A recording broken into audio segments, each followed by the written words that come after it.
Chief, marami pong mga kabataan ang pumupunta dito sa Bantayog ng mga bayani bilang parte ng kanilang field trip. Pero ano po ba talaga ang kahalagahan nitong Bantayog ng mga bayani para sa ating mga Pilipino? Alam mo, nawawala na sa atin yung kapasidad na mangarap. Hmm? Isipin mo yung pinag-usapan natin, no? Yung simula ng revolusyon. Hirap na hirap ang mga Pilipino, pero grabe silang mangarap. Kumbaga, parang langit na ang pinapangarap nila. From their oppression, they wanted freedom. So, pag nandito ang mga kabataan, naalala nila na ang halaga ay mangarap tayo kung sino ba talaga tayo. Na tayo ay isang bansang malaya, na ang mga Pilipino ay may isang dakilang pinanggalingan. Noon na naginip tayo na maging tanyag tayo sa Asia.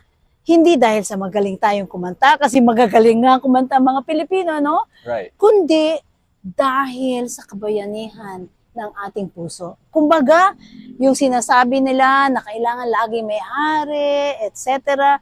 Tayo nangarap na ang mga Pilipino may diwa na nakakaintindi ng tama at mali at kayang mamuno sa sariling bayan.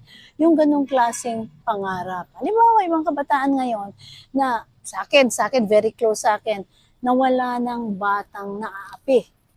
Na lahat ng bata ay nakikita ang halaga nila. Na ang mga pamilya ay nagkakabigkis-bigkis. Lahat sila ay nakikita, ang ganda-ganda pala ng plano ng Diyos para sa Pilipinas at sa kanila. Yun, mahalaga ito eh. Kasi pag nakita natin, may panahon, ilang yugto sa ating kasaysayan, nagbuklod tayo. Hindi tayo forever magkakahiwalay, na lagi nag-away. No, that is not who we are. One day we will be united. And this place contains that promise.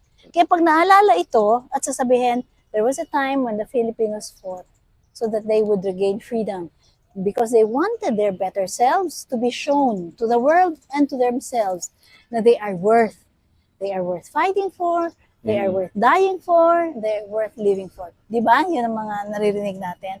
At yung mga kabataan naman, pag nakikita nila yung mga pictures, no, at yung mga pangalan, bawat isang pangalan dyan may kasaysayan eh. Maaring yung kamag-anak nila, wala dyan sa dingding. Pero hindi ibig sabihin na hindi bayani.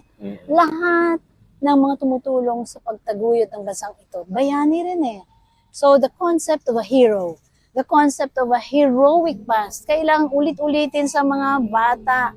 Yung mga list na laging nasa bottom ng Pilipino, wag yun ang lagi nating inuulit sa sarili na only in the Philippines, kasi Pilipino tayo, what else will we expect? Hindi. We were the first in Asia to fight against colonial power. We were the first to write our own constitution. We were the first to inaugurate a constitutional republic. Ang taas ng pangarap. That promise still has to be fulfilled. EDSA 1986 was a high point, pero may higher point pa. Kaya pa nating lampasan pa, mas gaganda pa ang kinabukasan. Kailangan, we have to believe it. We cannot stop believing that that is the future. Thank you, Coach.